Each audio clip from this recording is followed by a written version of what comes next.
RMN Manila.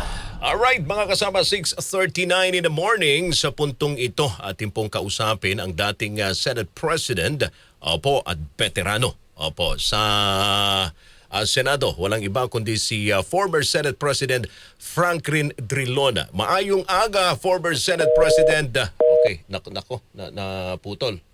Makitawag nga uli. Kasi gusto din nating kunin yung kanyang mga obserbasyon, ang kanyang mga opinyon at komento mga kasama sa mga naging pangyayari kahapon sa unang araw ng impeachment trial ni VP Sara. Alright, nagbabalik mga kasama si former Senate President Franklin Drilon sa ating linya. Mayong aga, former Senate President Franklin Drilon. Sir, good morning po. Maayong aga, good morning. Opo, sigurado kahapon talagang tinututukan ninyo ang yung day one ng impeachment trial. Ano po ang mga obserbasyon ninyo, Senate President? Sa akin lang bilang observer, mas nakadeliver ng mensahe si Congresswoman Luistro kaysa doon sa Defense Council. Bakit po? Kahapon po opening statement lamang. Ang dapat ang lead prosecutor or lead defense counsel dapat they must make their position clear not only to the impeachment court but mas importante yung taong bayan na naintindihan kung ano ba ang posisyon ng prosecution at defense. At doon mas nakita kong lamang si Congressman Luistro dahil napaliwanag niya ang posisyon ng prosecution ng maayos in a manner na naintindihan hindi lang ng impeachment court but more importantly ng taong bayan.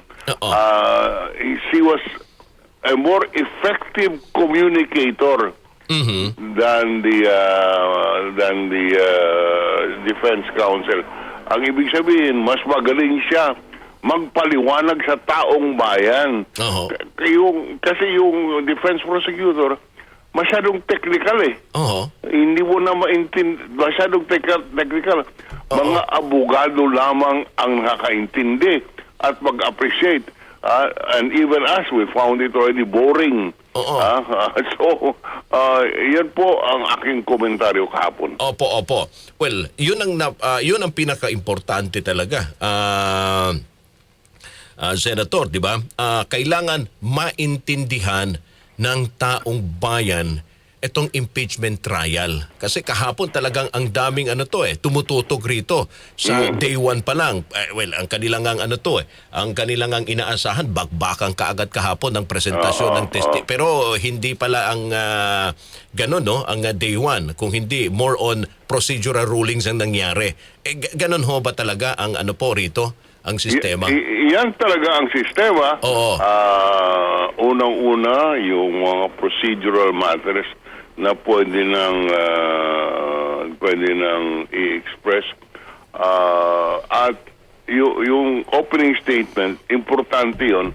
Dahil it creates, kung ano ba, it delivers a message na ganitong gusto naming, itong aming kaso. Kaya mahusay yung presentation ni Congressman Luistro dahil talagang naiintindihan ng taong bayan, ng pangkaraniwang mamamayan kung ano bang ibig gawin ng prosecution. Yung depensa po hindi naiintindihan. Hindi ko naiintindihan kung anong depensa nila. Pero, para sa inyo, nasunod yung diwa at intensyon ng konstitusyon. Opo, again. Nasunod ho ba yung diwa at intensyon ng konstitusyon sa unang araw ng impeachment? Oh, certainly yes. Opo. Alright. Well, may mga ano nga may mga kahapon inaabangan ko kung may mga resolusyong ipapasa kahapon na para gawin sa Tagalog. Oo, yung impeachment trial pass. Hindi kailangan resolution dahilan sa ang wikang Pilipino ay isang official language Oo. na nakalagay sa patakaran sa reglamento Oo. na dapat gamitin din, hindi lang po English. Oo. But depende po yan sa nagdi-deliver if they are more comfortable, alam mo, may mga Sa English sa English mga salita na mahirap i-translate sa Tagalog. Oo. Ngunit si Congresswoman Luistro, dahilan sa Batanggenya, damay na damay niya yung Tagalog. sariling wika. Opo. Mm-mm. At saka mahirap din i-interpret sa Tagalog yung mga, di ba, legal na termino, yung jargon ang tawag nila. Paano natin itatranslate sa Tagalog yan?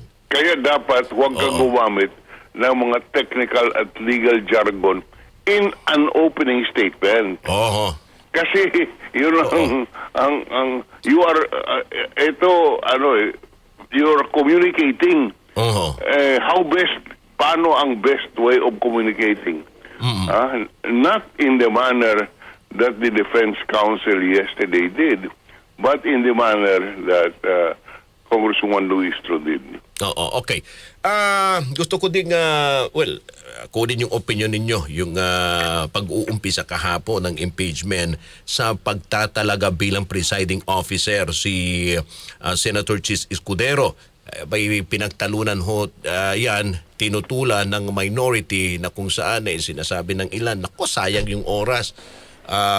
Kasi napakahaba naging debate sa nangyaring pagtutol at pagtatalo rito sa pagtatalaga bilang presiding officer. Ano po yung opinion nyo rito at komento, Senator? Sa akin po, may kapangyarihan ang mayoriya.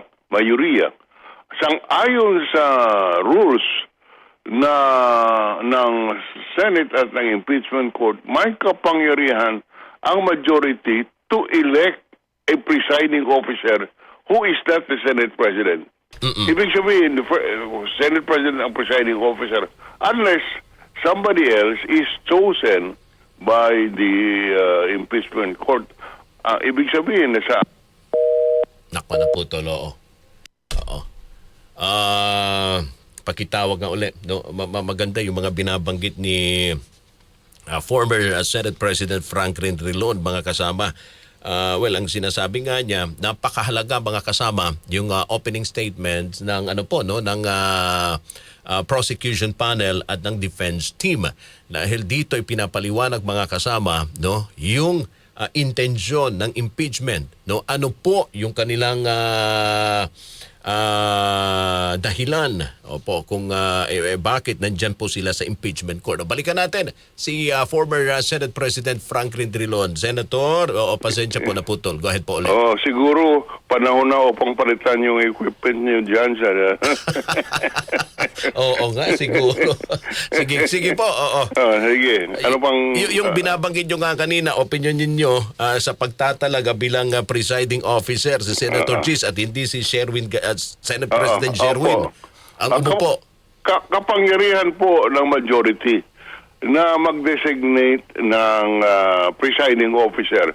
Ang rules nakalagay, ang presiding officer ay ang Pangulo ng Senado. Ngunit may kapangyarihan ang majority na pumili ng isang presiding officer. At ang pagpili kay Chis Escudero, yan siguro out of necessity dahilan sa while pwedeng si Senate President Win pagdating sa mga punto ng legal procedure magtatanong muna siya sa kohusga sa mga abogadong nasa majority kung ano ang ruling. So pati po si Chis Escudero, kung hindi siya ang presiding officer, isa siya sa mga tatanungin ni Win Gatchalian kung ano ang ruling on a legal issue.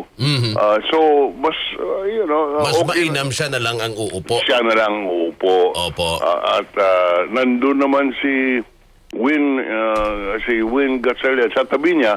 Yan po ay parang inulit lang yung arrangement namin noong panahon ni ERAP. Si Chief Justice Davide ang nandun ang dapat mag-preside, ang nag-preside dahil yan po ang nakalagay sa saligang batas.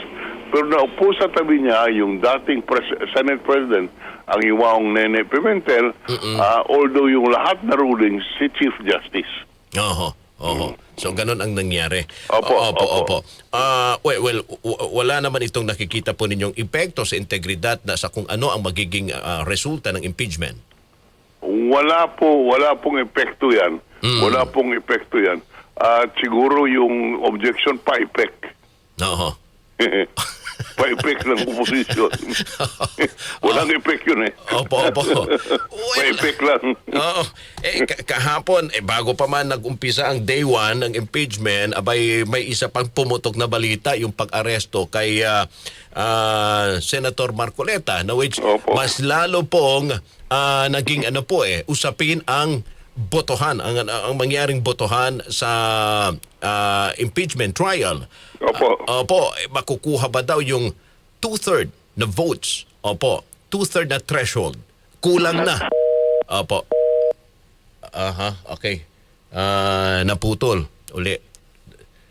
May sa atin ba yan, Chard? Nako. Pabalikan natin uli si Senator mamaya. Alright. So, yun, isa din sa mga, po ngayon tinatanong. May 2/3 ba na boto ngayon? Kasi 21 na lang ang mga senador. 8 sa minority, 12 sa majority. Alright, balikan natin si former Senate President Franklin Drilon. Pasensya na talaga. Dapat mo pa wala na yata kayong pera eh. Yung palitan na yung equipment nyo. Medyo nakakahiya na kayo. Hindi, baka may sumasabotahe. Siguro nga. Sige. Okay. Sige, balikan ho natin uli yung 2/3 threshold. Alright. Ang issue ngayon, saan mo ba pagbabasihan yung 2/3 na kailangan sa conviction? Saan mo saan mo ba ibabase? Sa 24 o doon sa natirang 21 na magkaiba kasi ang 2/3 sa 21 ang bilang 14 lamang. Tama. 2/3 of 21 is 14. Correct. 2/3 of 24 is 16. Correct. Magka-diferensya ngayon. Ang sabi yan po ay pagtatatlalunan at ultimately, aabot pa yan sa Korte Suprema pag nagbutuhan na. Ngayon, kung may conviction o wala. Okay. Ngayon, ang sa akin, opinion ko lang bilang isang abogado, mayroon pong desisyon ng Korte Suprema sa kaso ng Avellino versus Cuenco, kung saan ang ruling ng Korte Suprema para sa quorum, ang kasaligang batas sinasabi majority of the members of the Senate. Alright? So, ang sabi ng Korte Suprema, hindi naman majority of the 24, kung hindi majority ng mga senador na pwede mong pilitin na pumasok sa session hall. Okay. Pwede mong pag hindi sumipot, ay pwede nilang pakuha, aristahuin, dalhin sa session hall at magboboto.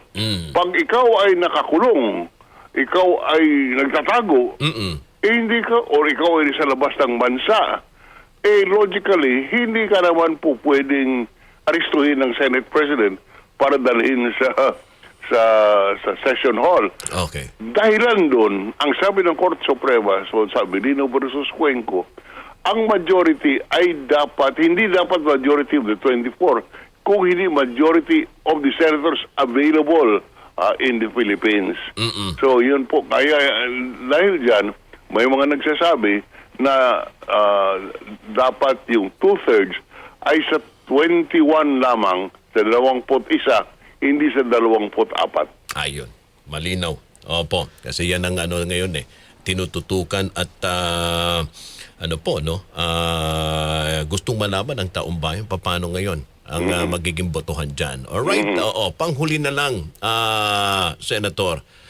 Paano ho ba dapat babantayan at tutukan ng taong bayan itong nangyayaring impeachment trial ni VP Sara? Political o legal? Makinig sa radyo, makinig sa inyo. Araw-araw, Oo. may coverage kayo. Opo. At ako'y handa ang gawin ang aking tungkulin bilang isang ordinaryong mamamayan na tutulong sa pagpaliwanag sa ating mga kababayan to the best of my ability. Ayan. Naku na, okay. Sige na. Oo, napuputol. Pakisabi na lang kay former Senate President Franklin D. Ron. Damo gid salamat. Sa atin ba yan?